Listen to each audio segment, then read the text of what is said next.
جس طرح چین کے بادشاہ کو خاقان، روس کے بادشاہ کو زار، روم کے بادشاہوں کو قیصر اور ایران کے بادشاہ کو کسرا کہتے تھے، اسی طرح قدیم مصر کے بادشاہوں کو فرعون کہا جاتا تھا۔ حضرت موسیٰ علیہ السلام کے دور میں جو فرعون تھا اس کا نام ولید بن مصعب تھا، جبکہ مصری روایتوں میں اس کا نام رمیسس ثانی لکھا گیا ہے۔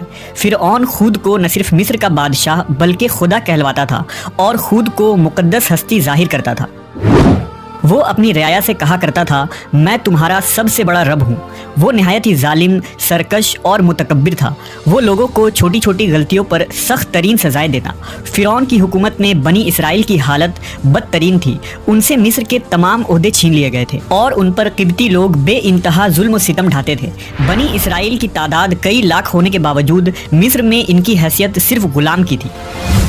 فرعون نے یہ حکم جاری کیا تھا کہ لوگ اس کے آگے سجدہ کریں گے، اور بنی اسرائیل میں سے جو شخص بھی اسے سجدہ کرنے سے انکار کرتا وہ اسے کھولتی ہوئی تیل میں ڈال دیا کرتا۔ اللہ نے حضرت موسیٰ علیہ السلام کو مابوس کیا۔ انہوں نے فرعون کو دعوت توحید دی اور اسے سرکشی اور تکبر سے توبہ کرنے کو کہا۔ حضرت موسیٰ علیہ السلام اور حضرت ہارون علیہ السلام دربار فرعون میں گئے اور فرمایا، ہم دونوں تمہارے رب کے رسول ہیں، ہمارے ساتھ بنی اسرائیل کو جانے دو اور سلامتی اس آدمی پر جو راہ حق کی پیروی کرے۔ فرعون کہنے لگا، تمہارا رب العالمین کون ہے؟ موسیٰ علیہ السلام نے کہا، وہ آسمانوں اور زمین کا رب ہے، اگر تمہیں اس بات کا یقین ہو۔ فرعون کے مطالبے پر حضرت موسیٰ علیہ السلام سے اژدہا کا معجزہ بھی ظاہر ہوا، لیکن فرعون کہنے لگا، میں موسیٰ کو قتل کروں گا، وہ اپنے رب کو بلا لے، تم چاہے جو نشانی لے آؤ، میں ایمان لانے والا نہیں۔ لہٰذا اللہ نے فرعونیوں پر ٹڈیوں، جوؤں، میڈکوں اور خون کا عذاب بھیجا، جو موسیٰ علیہ السلام کے نبوت کی واضح نشانی تھی، جس سے وہ مصائب میں مبتلا کر دیے گئے۔ کھلی نشانیوں کے ظاہر ہونے کے باوجود فرعون اپنی انا اور سرکشی پر قائم رہا اور یہ منصوبہ بنایا کہ موسیٰ علیہ السلام اور بنی اسرائیل پر لشکر کشی کر کے انہیں قتل کر دے گا۔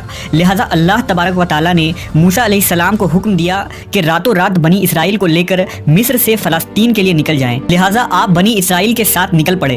ادھر فرعون نے اپنی پوری لشکر کو جمع کیا اور آپ کے تعاقب میں نکل پڑا۔ شام کے وقت تک وہ بحر احمر کے کنارے پہنچ گئے۔ اللہ نے قرآن مجید میں اس تاریخی واقعہ کو کچھ یوں بیان کیا ہے، پس انہوں نے صبح کا اجالا ہوتے ہی ان کا پیچھا کیا۔ جب دونوں جماعت ایک دوسرے کو نظر آنے لگی تو موسیٰ کے ساتھیوں نے کہا، اب ہم یقیناً پکڑ لیے گئے۔ موسیٰ علیہ السلام نے کہا، ایسا ہرگز نہیں ہوگا، بے شک میرا رب میرے ساتھ ہے، وہ ضرور میری مدد کرے گا۔ تو ہم نے موسیٰ کو وحی کے ذریعہ کہا کہ آپ لاٹھی سمندر کے پانی پر ماریے۔ انہوں نے ایسا ہی کیا اور سمندر دو حصوں میں پھٹ گیا اور ہر ایک حصہ ایک بڑے پہاڑ کے مانند ہو گیا۔ ہم دوسروں کو بھی اس کے قریب لے آئے اور موسیٰ اور ان کے تمام ساتھیوں کو ہم نے بچا لیا، پھر دوسروں کو ڈبو دیا۔ یقیناً اس واقعے میں ایک نشانی ہے۔ فرعون اور اس کا لشکر پانی میں غرق ہو گئے اور عذاب الہی کا شکار ہوئے، جبکہ اللہ نے حضرت موسیٰ علیہ السلام اور ان پر ایمان لانے والوں کو نجات عطا فرمائی۔